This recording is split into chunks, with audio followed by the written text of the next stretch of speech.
it going, everybody? And the best is, the best it was, the best ever will be. There'll be none before me, there'll be none after me, therefore I am the one and only Jake Covey, and welcome to Wrestling Made Simple.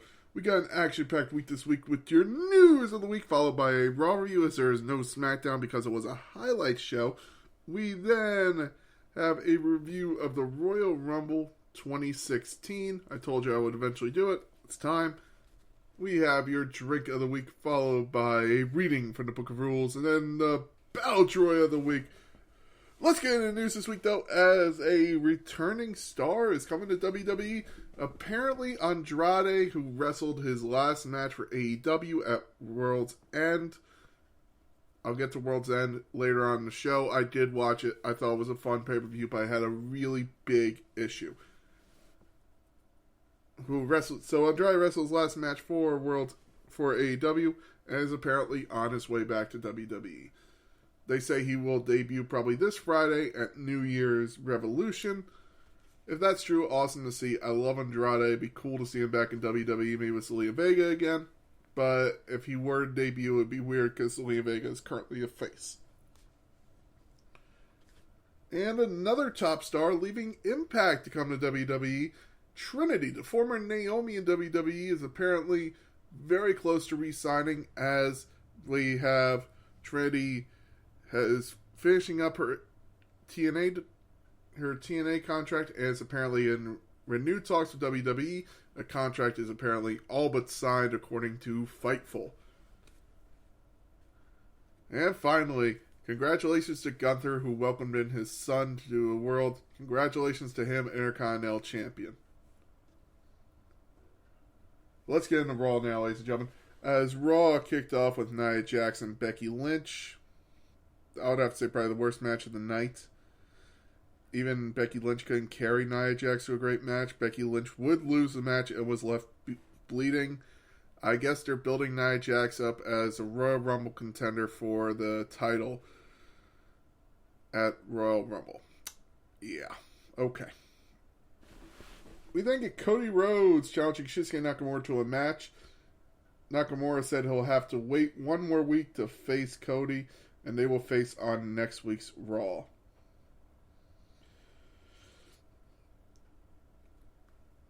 We then get our next tag team match, Jey Uso and Kofi Kingston versus Imperium of Ludwig Kaiser and Giovanni Vinci. It was a fun match. Unfortunately, it never really got a chance to get going as Giovanni would injure himself. His head would drop off the mat after a drop kick from Kingston. I don't blame Kingston at all. I think Giovanni really sold this wrong. That's why I think his head hit the way it did. So it looks like Giovanni had a concussion. It was referee stoppage. They would call off the match, and Jey and Kofi would be given the win. Everybody would show the sign of concern if this was a real injury. Giovanni would actually tweet out, yes, this isn't part of the show. I was hurt. I'm good now. No concussion, thankfully. We then get Miz TV, as R-Truth would show up on Miz TV to talk about the Judgment Day and how he loves being a member and is the head of PR for them, really. That was funny as fuck. You would then have JD McDonough and Dirty Dom come down to challenge him to a tag team match, and the Awesome Truth would reform. Awesome Truth would then take on Judgment Day and pick up the win, as you would have R-Truth be the MVP, man. Ever since this guy's come back to WWE, man, he has just been hilarious. Doing R-Truth things, being R-Truth, man, I love it.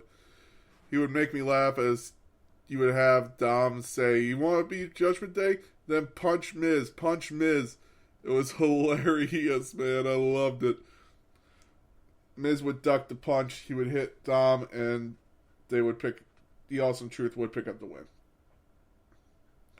We then get Rhea Ripley versus Ivy Nile in a match that I thought was good, not great.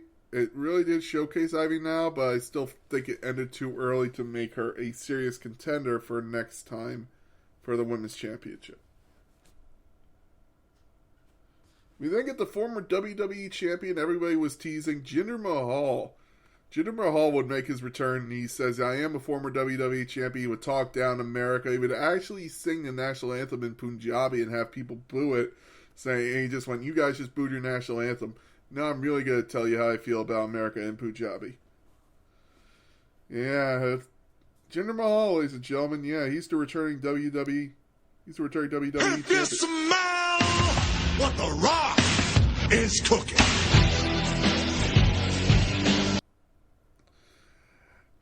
The Rock is back.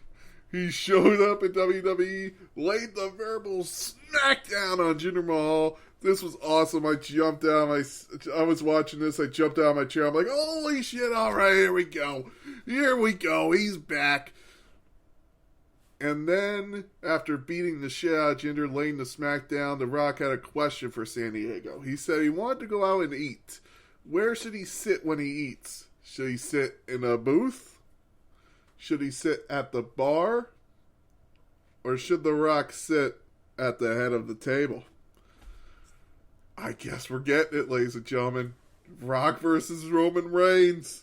Let's go into Cody Rhodes fans live on the scene and see how they feel. No! We'll get back to them later. Listen, Cody Rhodes fans, I completely agree. I get why you guys feel this way, but I truly believe that what they're going to do is they're going to pull the Eddie Guerrero, what they did for WrestleMania 20. The Rock shows up, costs Roman the title at Elimination Chamber, and Cody finishes the story there. Or he'll lose to someone else, and it'll be a quick reign, and then they'll lose to Cody Rhodes at WrestleMania. There you go. That's what I truly see happening. But yeah, the show was awesome. That was amazing to see. We would think it's Shayna Baszler and Zoe Starks versus Natalya and Tegan Nox in a botch-filled match, in my opinion. If it wasn't for a Nia Jax match, I would put this match at the worst of the night. It was just botchy. I mean, just everyone messing up moves after moves after moves. You would have a couple people like go for headlocks and everything, and that would be even messed up. I don't know. It was just weird. This match just never really got a chance to click. You would then get your main event of Seth Rollins versus Drew McIntyre for the World Heavyweight Championship. Great match. Seth Rollins would actually get his foot on the bottom rope after Drew McIntyre hit a Claymore. Damian Priest would try to cash in. He would hit Seth in the head with the briefcase when the ref wasn't looking. You would have Drew hit the Claymore on Damian Priest and Dom, and he would actually then hit the Claymore on Seth, go for the pin. 1, 2. As Drew was holding Rollins down for the pin, he actually moved Rollins' leg to the bottom rope. Thought that was a really cool moment. Seth would then hit the stomp. 1, 2, 3. Seth retains the title. I thought this was a fun Raw. I thought it was a good Raw. It definitely had its moments. There were definitely terrible moments, but The Rock's return made this Raw as good as it can be. Awesome job by them. Great return. By the way, my father pointed this out to me a couple weeks ago. I've just been forgetting about it since. I mentioned Mark Cuban, WWE, who appeared a couple times for WWE, big WWE fan, had sold the Mavericks, which I thought would never happen. He didn't just sell them, he sold them for 10 times what he bought them for, and also, I believe, gets a $100 million salary and is still controlling president of the team. So go on Mark Cuban. Yay. Go Mark Cuban. Now, ladies and gentlemen, let's go to the Royal Rumble 2007. Or, I'm sorry, 2016. Don't know why 2007 was on my mind. The pre-show kicked off with a fatal four-way tag team match to see who would qualify for the Royal Rumble. It would be Jack Swagger and Mark Henry versus The Ascension, Damian Sandow and Darren Young, and the Dudley Boys. You would have Jack Swagger and Mark Henry pick up the win to move on into the Royal Rumble. You would then get an amazing last man standing match between Kevin Owens and Dean Ambrose for the IC title. Dean Ambrose retaining his title in this match. Everything they could do, they did. Tables, chairs, kendo sticks. they would have a great moment where Dean Ambrose would literally be on his knees holding his stomach going, what the fuck do I have to do to keep him down? I thought that was awesome. Dean Ambrose would finally pick up the win, keeping Kevin Owens down for the 10 count and retaining his IC title. You would then get the New Day defending their titles against the Usos in a 10-minute match. This would kind of be a short match because the show was pressed for time a bit, I imagine. The New Day would defend their championships successfully of Big E and Kofi Kingston, retaining their titles. This would be the return of their trombone, which was broken a couple weeks earlier. The New Day would show off. It would be a preview to the feud that the Usos and the New Days would have down the road, in my opinion. We then get Kalisto versus Alberto Del Rio for the United States Championship. Del Rio defending his title. This was a fun match for Kalisto. Probably one of his better ones in WWE. Kalisto would pick up the win and would win the United States title, and then would go on to feud with Ryback going into WrestleMania 32. We then get Charlotte Flair versus Becky Lynch in a singles match for a WWE Divas Championship. One of the last pay-per-views the Divas Championship will ever be on, actually, as they would change to the women's title going into WrestleMania, which would be a triple threat of Sasha Banks, Becky Lynch, and Charlotte Flair. Ric Flair was managing Charlotte at the time, which was a cool time to look back on nowadays, as his last match, as they build it on a pay-per-view that he sold, he built his last match, and it was Ric Flair actually teaming with his son-in-law now, Andrade. I thought that was just a cool little thing. It was an 11-minute match and would be a fun match to watch. These Becky Lynch and Charlotte again. It would be more of a preview of the matches these two could have, in my opinion, because I wish they were given more time, but still a fun match. We then get your 30-man Royal Rumble. Roman Reigns defending the title in the Royal Rumble, starting at number 1. I want to point out at the start of the show, you would have Vince McMahon and Stephanie McMahon get out of a limo, and you would have JoJo come up to interview him, and Vince McMahon would actually because at that time it was revealed that reporters were squatting down to make talent look taller when they interviewed him. So Vince McMahon would actually make fun of it and would squat down to be on JoJo's level. Say what you want about the dude. The guy makes some good jokes. I do want to point out, by the way, on Raw, when Jinder Mahal did come out, I literally did laugh. I went, alright, they got us. That's a good one. You can tell Triple H does have some funny moments, because it would have just been fun for The Rock to show up, talk about how he's missed WWE, blah, blah, blah, and how he wants to come back, and then challenge Roman Reigns. But instead, they did it even a funnier way. I like that. I'll give credit where credit's due. I thought it was funny. So it started off with Roman Reigns. Great job. Roman Reigns would enter at number 1 and would last 59 minutes. You would have Rusev come in after him. And then the new music would hit of a debuting superstar named AJ Styles. This would be AJ Styles' debut in WWE. He had since left TNA, where he was basically the face of the brand in TNA. So, really cool to see him. He would last a while. He would actually last for, I believe he would last until 26, maybe? Where he would be eliminated by Kevin Owens. You would get R-Truth, Luke Harper, Kofi Kingston, Braun Strowman, Dean Ambrose, Sami Zayn. It would really be more of the newer generation getting its feature in, you know? You would get Bray Wyatt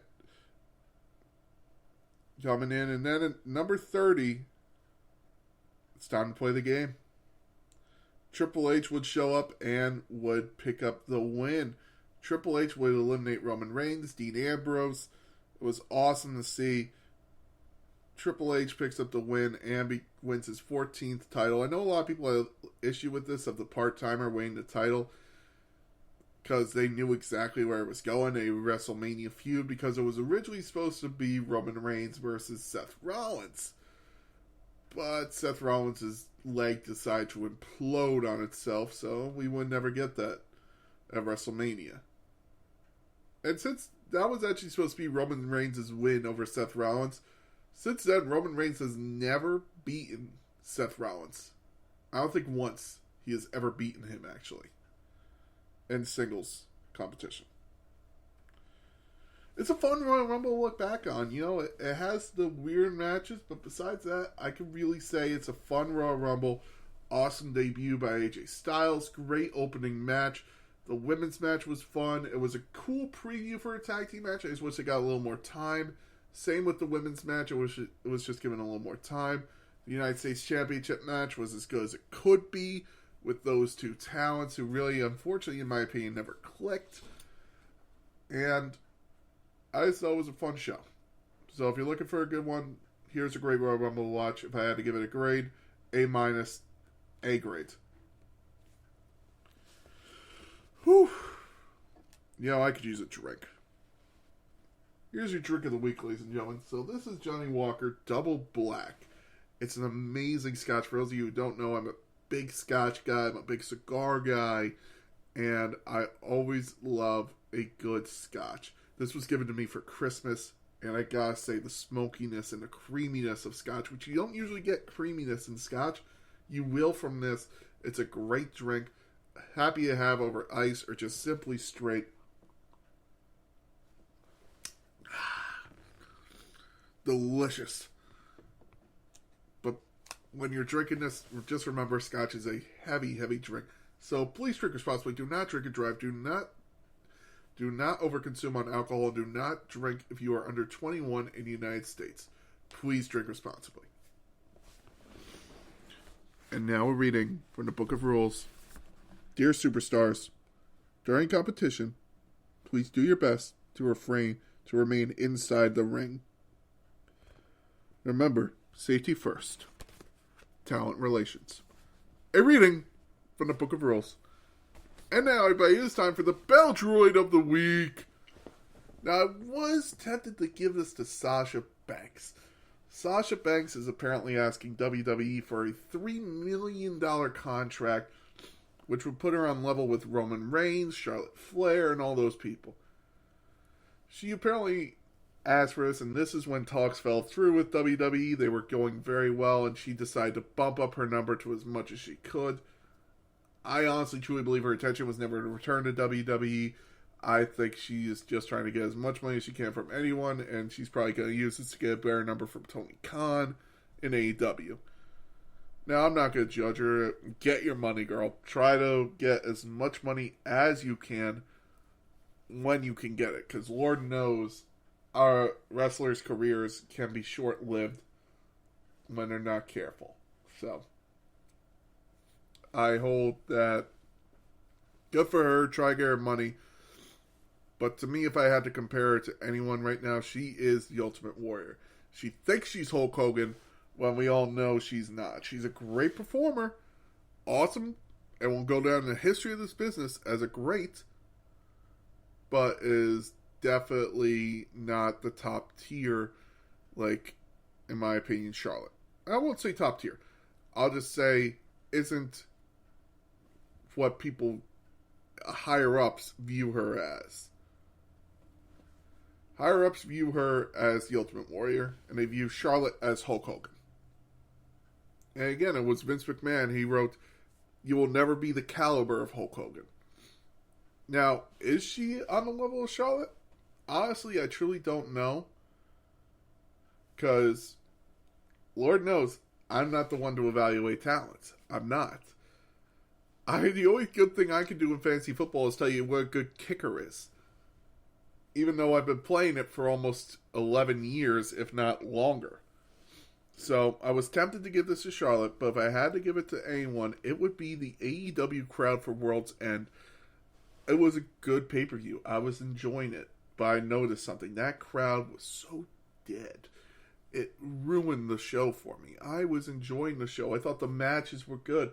I thought the wrestlers were telling good stories in the ring. I thought the build-up was good. I thought the reveals were good, except for Adam Cole was a devil, but we all saw that coming, ladies and gentlemen. A blind man in New Jersey saw that shit coming. So, but the crowd really destroyed the show. You could have bad crowds hijack a show, chant CM Punk. If Cena wins, we riot. Shit like that. But a dead crowd, that's one of the worst things you could have as a wrestler. So if I had to give the Battle Droid of the Week to anyone, it's the crowd for World's End. Congratulations. Uh-oh. Ladies and gentlemen, thank you very much for listening. I have been the Big Guy. This has been Wrestling Made Simple. Hope you enjoyed this week's episode. Next week, I don't know which Royal Rumble I will cover. We'll get to it when we get there. Thank you very much for listening. By the way, I also want to give my condolences to those we've lost today. The first day of the new year, if you haven't, hopefully you're starting your year off right, but unfortunately, 8 people were killed. Even more were injured in Japan this morning as 2 planes collided. So I know I don't try to cover the news, but I just, send out my hopes and prayers for those who are fighting for their lives right now from the plane crash. And I send my condolences and my prayers to the families of those we lost today. So, thank you very much for listening. I've been the Big Guy. This has been Wrestling Made Simple.